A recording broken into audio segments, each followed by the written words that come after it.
morning, everybody. It's your boy D Mac, man. I hope y'all are having a blessed morning.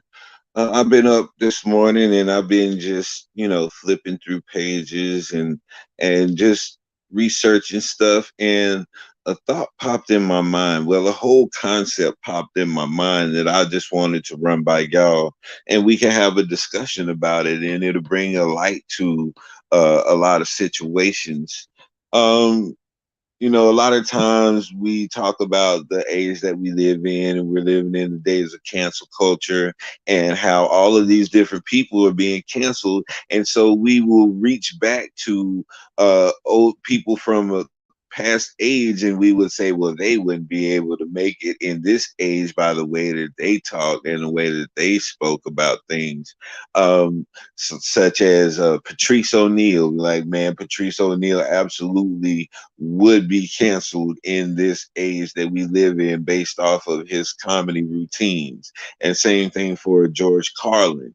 But I want to up the ante a little bit. I like to go for the gusto. And so I'll say this: what if Jesus was walking on this earth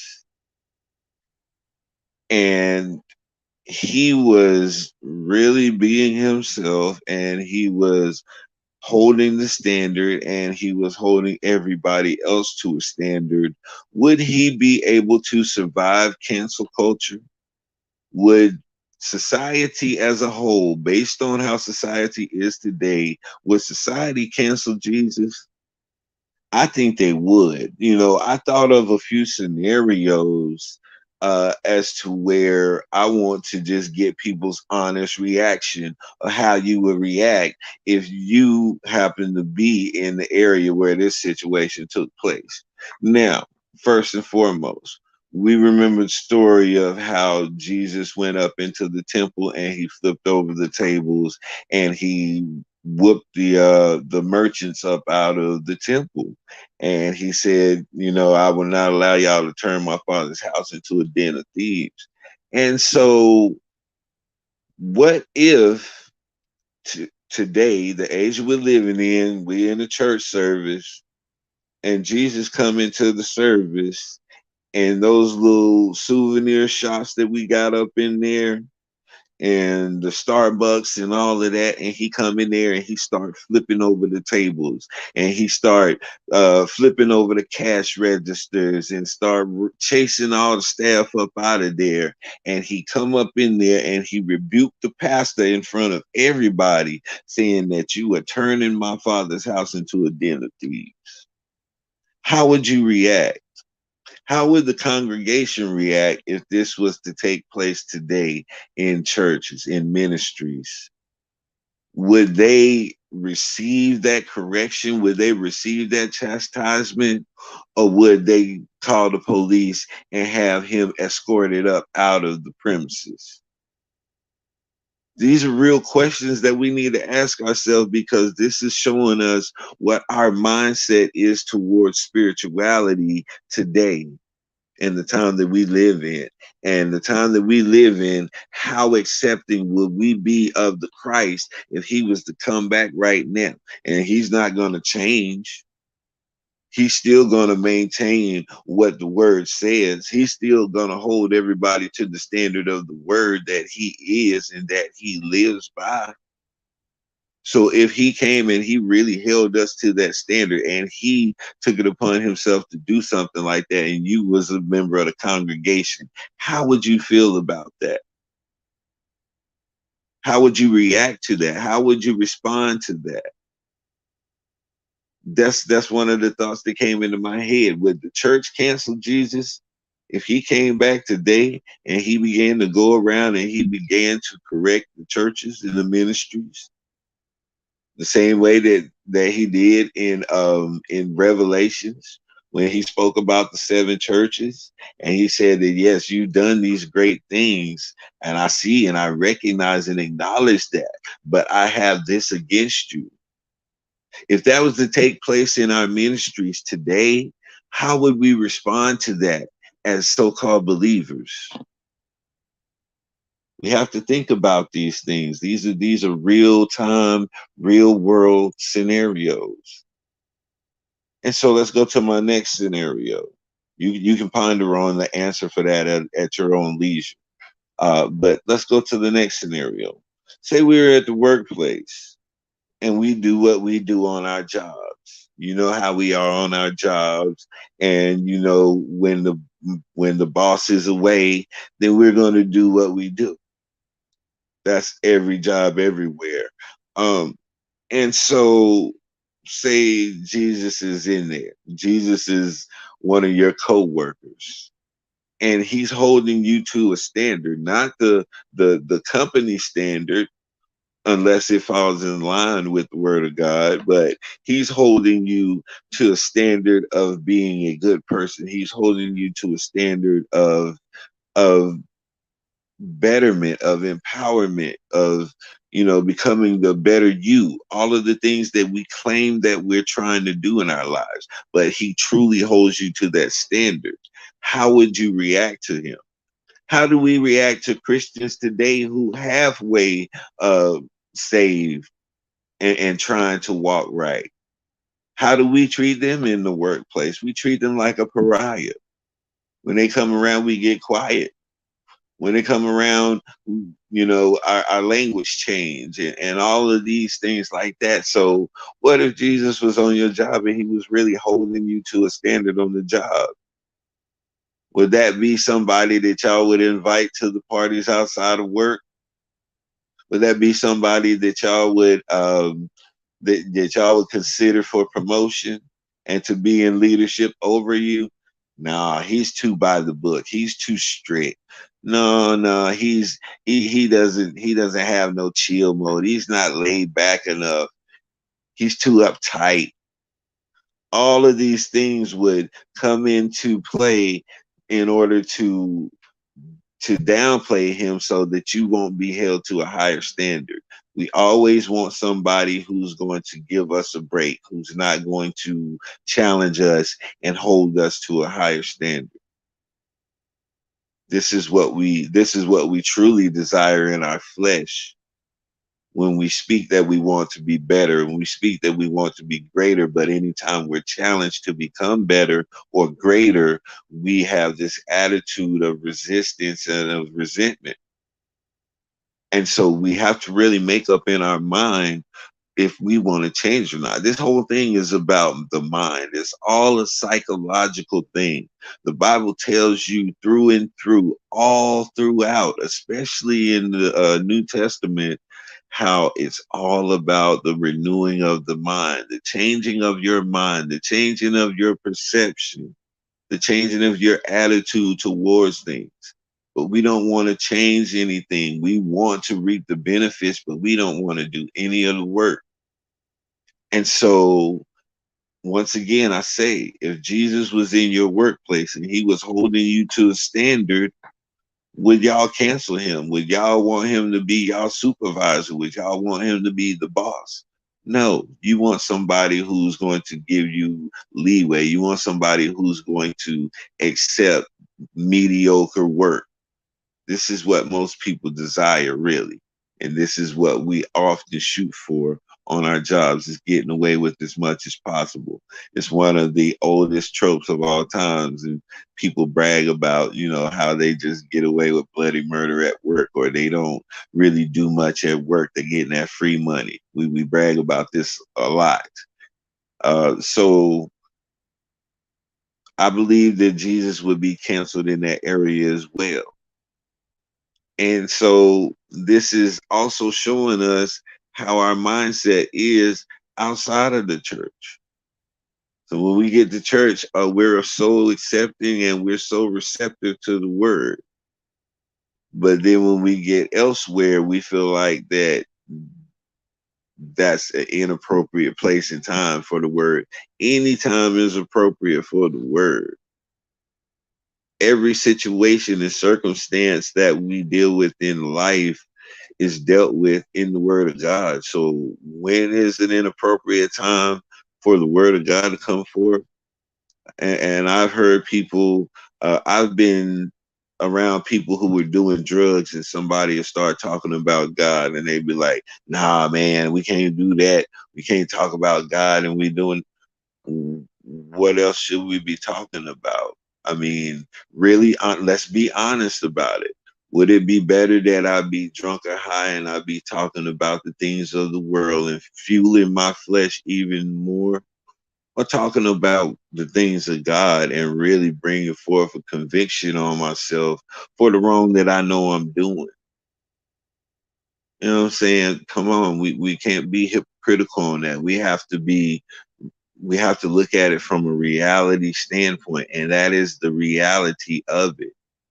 We don't want to look at it like that because the vision or the image of a drunk person praying is not a desirable image, or the vision or image of a high person praying is not a visual that's appealing to the eye, but yet still is something that's necessary, because any time is a good time for prayer.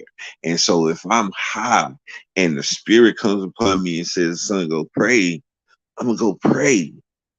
If I've been drinking and the spirit comes upon me and says, son, go pray, I'm gonna go pray.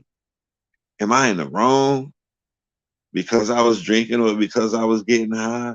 Probably, but what better should I be doing than praying? You know what I'm saying? So we can't cherry pick on this stuff, and we can't dress it up and try to. Sometimes salvation and our walk in salvation is ugly. Battles are ugly. Battles aren't pretty and choreographed. Battles are ugly. Battles are uncoordinated. Battles are instantaneous. They're sporadic and spontaneous. All of these things are incorporated in a battle. And so to think that it's going to be a pretty process is just not reality. And so we have to understand this. And let me get back to my topic at hand, because I know how I can drive down another road real easy. But let's say in the entertainment industry, oh my goodness, if Jesus was to come back and to be a part of the entertainment industry, and all of the demonic activity that is played with in the entertainment industry, how would the entertainment industry respond to Jesus? And I'm even talking about the gospel community as well, because the brother Ty Tribbett last year, I believe, if I'm not mistaken, you can find a video somewhere on YouTube yourself. Ty Tribbett spoke about gospel artists having to make those same demonic sacrifices that the regular artists had the secular artists have to make. They have to make these same compromises that these secular artists have to make in order to have the machine placed behind them. And so when you have, and he's not talking about just compromising your persona or trying to be somebody else. No, he's specifically stated that you have to denounce God in order to be a successful gospel singer singing about God and how much you love God. But behind the scenes, you have to denounce him in order to be a part of that elite group. So how would Jesus feel about the gospel music industry? And how would the gospel industry be receptive to Jesus if he came to rebuke them in their pursuit of material things versus really being a tool for the Father, or being a tool for the gospel? This is These are scenarios that we see every single day, and we don't speak about them because we don't want to rock the boat. We don't speak about them because we don't want the Christian community to attack us and come down on our heads for pointing out these things. We don't want to be held accountable for the things that we're doing, because all of these scenarios that I just spoke about the bottom line and the end sum total of it is accountability.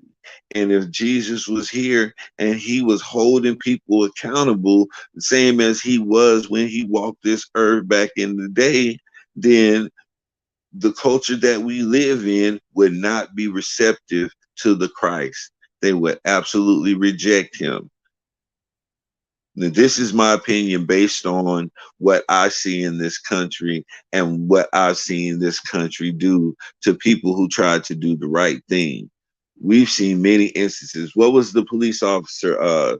Christopher Dorner, the police officer who they said went on a rampage and started killing officers. Do they ever talk about why he did that? He did that because one day he was out on the beat, him and his partner, and they came across a situation and they got out to handle the situation, and he felt like his partner used excessive force, and it wasn't the first time that he had witnessed that. And so he had filed a report, he had filed a complaint against his partner and the department for allowing these things to take place. And do you know what they did? They got that man blackballed from being a police officer. They eventually got him fired from the police force, and that was the breaking point for that man. And he snapped and he began to exact revenge on police officers and their families as well. And so this was all brought about because of a person who was trying to do the right thing and saw his partner doing the wrong thing and spoke up about it and did what was right, and he was punished for doing the right thing. So we see so many instances in this day and age where we see people who are doing the right thing get punished for it. I absolutely 100% believe that if Yeshua, the Christ, the Messiah, was walking this earth today, that this society would try to cancel him. I believe that 100% because anybody who exhibits any of his attributes are seen as weak. They're seen as something with a negative connotation connected to it. This is the society that we live in. This is the mindset that dominates this culture that we call the United States. So let's take a real look at our country and let's really examine ourselves and how we are to be able to operate within this type of society. Because if you're a true believer of Christ, then this is equivalent to living in Sodom and Gomorrah. And so I say just, guard your spirit, walk accordingly, and do the best that you can, man, and just continue to stay in prayer for guidance and instruction and wisdom and understanding so that we'll be able to make it through, man. This is your boy D Mac. You all know what I say. Sticks and stones can break your bones, but the word can always heal you. I'm out.